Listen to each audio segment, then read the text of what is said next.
मात्र इंसानों की व्यवस्था बनाने के पीछे त्रियंचों के प्रति द्वेष करके उनकी व्यवस्था चौपट की, व्यवस्था दूसरे की नहीं बिगड़ी, व्यवस्था स्वयं की बिगड़ी। आज हर व्यक्ति व्यवस्थापक बनना चाहता है, हर व्यक्ति समाज की व्यवस्था और देश की व्यवस्था बनाना चाहता है। भाई साहब, अपनी स्वयं की तो व्यवस्था पहले कर लो, अपने कर्मों की तो व्यवस्था समझ लो। हम दूसरों को मना कर रहे हैं, हमारे जीवन में कब क्या होगा किसका भरोसा है। वे आदिनाथ भगवान नहीं बच पाए, आदिनाथ भगवान नहीं बच पाए, कर्मों से आप कार्यादेव जी बचेंगे? हम तो उनके सामने धूल क्या मूल क्या, कोई मामूली भी नहीं है, कुछ भी नहीं उनके सामने। वे तो साक्षात इस युग के पहले तीर्थंकर थे।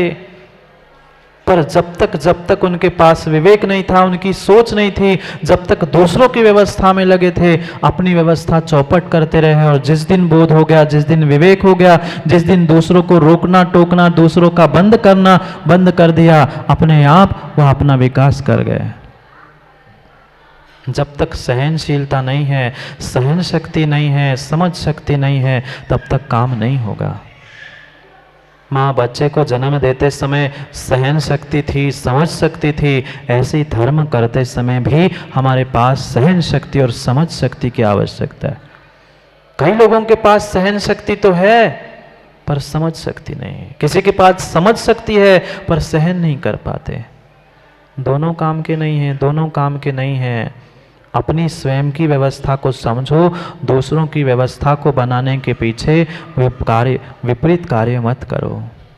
सोनू कहते महाराज जी, हम तो आपे की तो व्यवस्था बना रहे हैं, हम तो साधु की व्यवस्था बना रहे हैं, हम तो भगवान और मंदिर की व्यवस्था बना रहे हैं। आप इतने बड़े हो गए, इतने बड़े हो गए, भगवान और गुरु की व्यवस्था आप बनाने लग गए।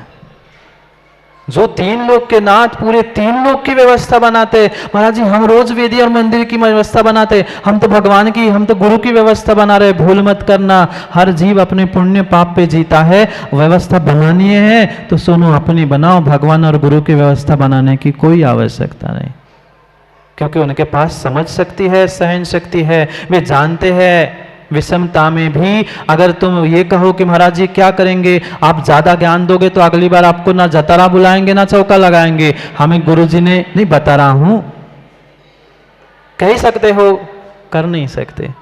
गुरुजी ने हमें अगर आहार करना सिखाया है ना, तो 2-4 उपवास करने की भी कला सिखाई है। इसलिए दूसरों की व्यवस्था बनाने का प्रयास ना करो, अपनी स्वयं की व्यवस्था को समझने का प्रयास। जो भी साधु बनता है, जो भी साधु बनता है, पहले उसे तपस्या का ज्ञान किया जाता है, फिर जाकर उसे दीक्षा दी जाती है। बिना उपवास के तो दीक्षा भी नहीं होती। देखे होगे आप लोगों ने, बिना उपवास के दीक्षा नहीं हो सकती। फिर वो 1 कर सकता है तो 4 भी कर सकता है। दया है, करुणा है, सो कह रहे हैं। फिर आप जानो सुनो, आपका काम जाने। भगवान की और गुरु की, साधु की व्यवस्था नहीं, अपनी बना सको तो स्वयं की व्यवस्था बनाओ। उनके चरणों में बैठकर अपने आप को व्यवस्थित कर सको तो कर लो। क्या करें, क्या करे? हर कोई अपने आप को व्यवस्थापक समझता है। और सबसे अधिक अध्यक्ष जी बुरा नहीं मानना, पर परम सत्य यही है कि अगर कोई व्यवस्था बिगाड़ता है तो सबसे बड़े व्यवस्थापक ही व्यवस्था बिगाड़ते हैं। चाहे कोई जलूस हो, चाहे कोई कार्य हो, व्यवस्था बिगाड़ने वाले बाहर के नहीं, वे तो बेचारे देखने के लिए आते हैं क्यों ढोल बज रहा है, क्या हो रहा है, और हमारे व्यवस्थापक के बगल में खड़े होते, दूर हटो दूर हटो। वे बेचारे क्या देखे, तुम्हारी पीठ। वे तो भगवान और गुरु को देखने के लिए आए थे। किस लिए आनंद उत्सव हो रहा था वो देखने के लिए आ रहे थे। व्यवस्था को उन्हें लाइन खींच ली, खड़े हो गए आप हाथ पकड़ के। अब वे भगवान को देखे, गुरु को देखे कि तुम्हारी व्यवस्थापकों की पीठ को देखे। मत बिगाड़ो व्यवस्था, अपनी स्वयं की व्यवस्था मत वो न बिगाड़ो। वह पुण्य के दिनों में, सुख के दिनों में फूल कर कुप्पा हो जाता है। वह ऐसा लगता है कि मैं पूरे ब्रह्मांड की, देश की, समाज की व्यवस्था बना रहा हूं। एक अकेले से किसी की व्यवस्था नहीं बनती। अगर व्यवस्था चौधरी जी बनती है तो व्यक्ति के पुण्य पाप से बनती है। क्यों माताओं, आपके घर में कभी, आपके नगर में कभी किसी का अंतराय नहीं हुआ? आपने अंतराय कराने के लिए चौका लगाया था ना घर में, बोलो ना, अंतराय कराने के लिए लगाया था ना। फिर भी इतना शोधन करने के बाद, विवेक से भोजन कराने के बाद, आहार बनाने के बाद भी कभी कभी विघ्न अंतराय होते देखा गया। मतलब आपका उद्देश्य अंतराय कराने का था? नहीं था। आपका तो उद्देश्य अच्छा ही कराने का था, पर सामने वाले का जैसा पुण्य वैसा उसका फल। फिर जब तुम अच्छा कराने का चाहने पर भी अच्छा नहीं हो सकता, फिर तुम क्यों अनावश्यक रूप से अन्य अन्य व्यवस्था में उलझकर अपनी स्वयं की व्यवस्था बिगाड़ रहे हैं। मेरी भावना चल रही है, कोई इधर उधर की बातें नहीं चल रही। नहीं तो लोग समझे महाराज जी किसको ज्ञान, किसी को नहीं, मैं तो अपने आप को ज्ञान देता हूँ। कोई कोई कुछ कहे चाहे नहीं कहे, मैं तो अपनी मेरी भावना मेरे लिए सुनाता हूँ और मेरे लिए ही सुनता हूँ।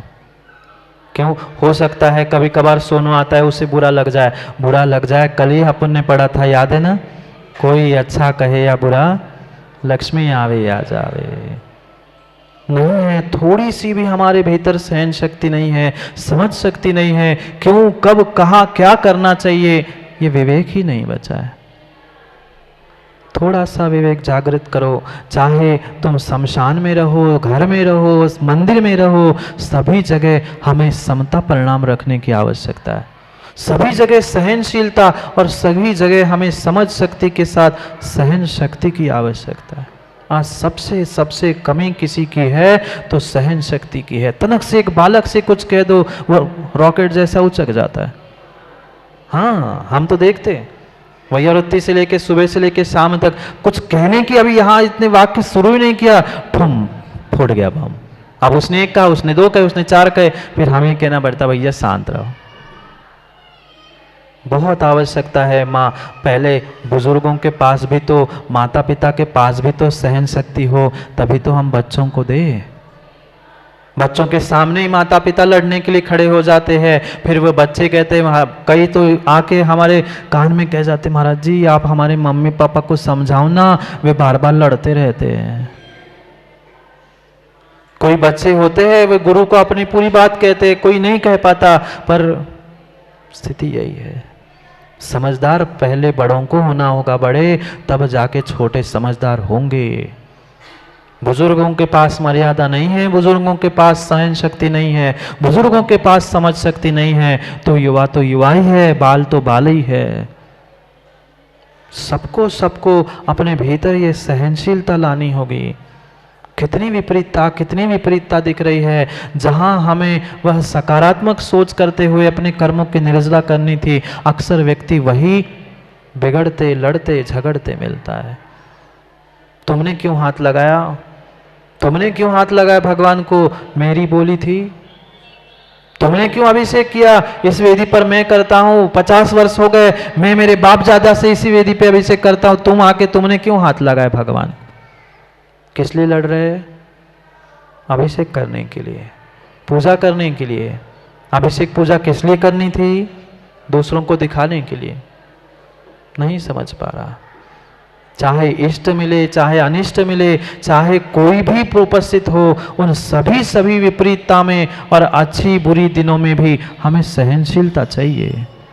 सुख के दिन हो दुख के दिन हो, चाहे तुम्हारे लिए तुम्हारे पसंद का व्यक्ति वस्तु भी मिले या नहीं भी मिले, तो भी सहनशीलता की आवश्यकता है। कितनी सहनशीलता है, माँ है क्या, नहीं है। और विशेष करके दुकान में, घर में, व्यापार में फिर भी सहनशीलता है। नौकरी करने वाले भी बेचारे सुन लेते हैं, अब बॉस है नौकरी करना है तो सुनना पड़ता है। कभी ऐसे हमने बुजुर्गों की मंदिर में सुनी, कभी ऐसे हमने देवशास्त्र गुरु की सुनी, कभी मानी नहीं मानी। अगर मानी होती ना तो इस खोटे पंचम काल में मिथ्यात्व के साथ जन्म नहीं लेते। ठीक है, अभी भी नहीं समझ में आया, अभी तक नहीं आया था समझ में, अभी भी समझाने वाले मिल रहे हैं, जिनवाणी है, भगवान है, गुरु है, पुनः मिले नहीं मिले कोई ठिकाना नहीं है। समझ जाओ, समझ जाओ। छठे काल में कोई कहने वाला नहीं मिलेगा। छठा काल क्या, अभी अभी इतने दुर्लभ हो रहे हैं, कुछ वर्ष बाद तो देख लेना कौन किसकी कितनी मानता है। बेटा ही बाप की नहीं मानता, मानता है क्या। आजकल ऐसी स्थिति हो गई है कि वह कभी बुजुर्गों को पूछना, जितने जितने बुजुर्ग बैठे हैं, बहुत सारे दादा बैठे हैं, कभी उन्होंने अपने पिता के सामने बच्चों को गोदी में लेके नहीं खिलाया होगा। याद है बड़े तुम्हें कभी आप उन दादा के सामने आपके पिता ने गोद में नहीं खिलाया होगा, मुझे विश्वास है। आज के पिताजी कंधे पर लेके बैठते हैं उन बच्चों को, मोड़ा मोड़ी को, फिर उनकी मूंछ पकड़ते कहते महाराज जी अब क्या करें। तुम्हें कंधे पर सर पे बिठाओगे तो वे तुम्हारी मूंछ क्या नाक सभी पकड़ लेंगे। सोचो विचार करो, हमें कितना कितना अपने जीवन को, अपने आप को मर्यादित होकर जीने की आवश्यकता है। बिगाड़ने वाले दूसरे कोई नहीं है, बिगाड़ने वाले दूसरे कोई नहीं है। हम ही अपनी समाज, अपने कुटुंब और अपनी स्वयं की व्यवस्था बिगाड़ रहे हैं, दूसरे किसी की नहीं। मत बिगाड़ो, मत बिगाड़ो किसी अपनी की व्यवस्था, किसी दूसरे की व्यवस्था। छोड़ दो ना, जिसका जैसा पुण्य पाप है। एक बार माँ समझा दो बच्चों को भी कि बेटा ऐसा है, ऐसा करोगे तो ऐसा होगा, तुम जानो तुम्हारा काम जाने। उनमें भी कर्ता बुद्धि से अगर तुम ठीक करने का प्रयास करोगे तो कर्मों का आश्रय तो होगा, पक्का होगा। दुख भी आए, सुख भी आए, अच्छा भी बुरा भी आए, उस बांसुरी जैसे बनाना सीख लो ना, बजाना सीख लो ना। कभी इस छेद पे उंगली, कभी उस छेद पे उंगली, कभी इसको समझाओ, कभी उसको मनाओ, पर दूसरों को नहीं। कभी अपने भी दुखों को, अपने भी सुखों को अनुभूत करके देखो ना। ये तभी होगा, तभी होगा। जीवन में उस बांस से व्यक्ति बांसुरी तभी बना सकता है जब उसके पास समझ शक्ति और सहन शक्ति है। जिसको पता ही नहीं है, समझ ही नहीं है बांसुरी है कैसी बजाई जाती है, वह कितना ही मुंह में पकड़ ले, फुर फुर करके इधर से हवा आएगी और उधर से निकल जाएगी। ऐसे ही जीवन इधर से शुरू हुआ और उधर से समाप्त हुआ, पता ही नहीं चला। हम ना आनंद ले पाए, ना सुख शांति का वेदन कर पाए, क्योंकि कभी दुख को समझ ही नहीं पाए, दुख को छुपा ही नहीं पाए। अगले छंद में कुछ कह रहे हैं कवि, हमें उसे ही पढ़ना है। पढ़ते हैं मिलकर उस 8वें छंद को। बस मोदी दी 3-4 छंद और बचे हैं मेरी भावना के। थोड़ा सा ही समय बचा है, सोचो समझो और विचार करो। पढ़ते हैं 8वें छंद को। होकर सुख में मग्न न भूले, दुख में कभी न घबरावे, पर्वत नदी शमशान भया, अटवी से नहीं भय खावे, रहे अडोला कंद निरंतर, यह मन दृढ़तर बन जावे, इष्ट वियोग अनिष्ट योग, सहनशीलता दिखलावे। किसको दिखलावे? हम आपको दिखाते हैं ना महाराज जी, हम कितने सहनशील हैं। अपने आप को दिखलावे। पल पल पल पल प्रत्येक कार्य करते समय, जीवन के वह प्रत्येक कार्य में हमें सहनशीलता से काम करना होगा, विवेक के साथ काम करना होगा। जितना जितना विवेक आप व्यापार में, नौकरी में, घर गृहस्थी में करते हो, उससे कई अधिक विवेक हमें धर्म और धर्म कार्यों में करने की आवश्यकता है। धर्म अनुष्ठान और धर्म आयतनों में, मंदिर आदि में करने की आवश्यकता। पर क्या करें, सबसे अधिक सहनशीलता का कहीं विसर्जन होता है तो वह देवशास्त्र गुरु के ही चरणों में करते हैं, जबकि सबसे अधिक सहनशीलता हमें वही प्राप्त करनी थी। पर क्या करें, हमारा मन इतना कमज़ोर है, इतना कमज़ोर है, इतना कमज़ोर है कि कोई कुछ कहे, कोई कुछ सुने, हम तुरंत आग बबूले हो जाते हैं। यहाँ तो कह रहे हैं अडोल अकंप निरंतर, यह मन दृढ़तर बन जावे। ऐसा मजबूत मन, ऐसी मजबूत श्रद्धा, ऐसा मजबूत विश्वास चाहिए कि हाँ, हमने अच्छा किया है तो हमें अच्छा फल मिलेगा। मुझे देवशास्त्र गुरु पर विश्वास है तो मुझे प्रत्येक कार्य जीवन में सफलता की ओर जाते हुए दिखेगा। पर उतनी विश्वास, उतना दृढ़ हमारा मन है ही नहीं है।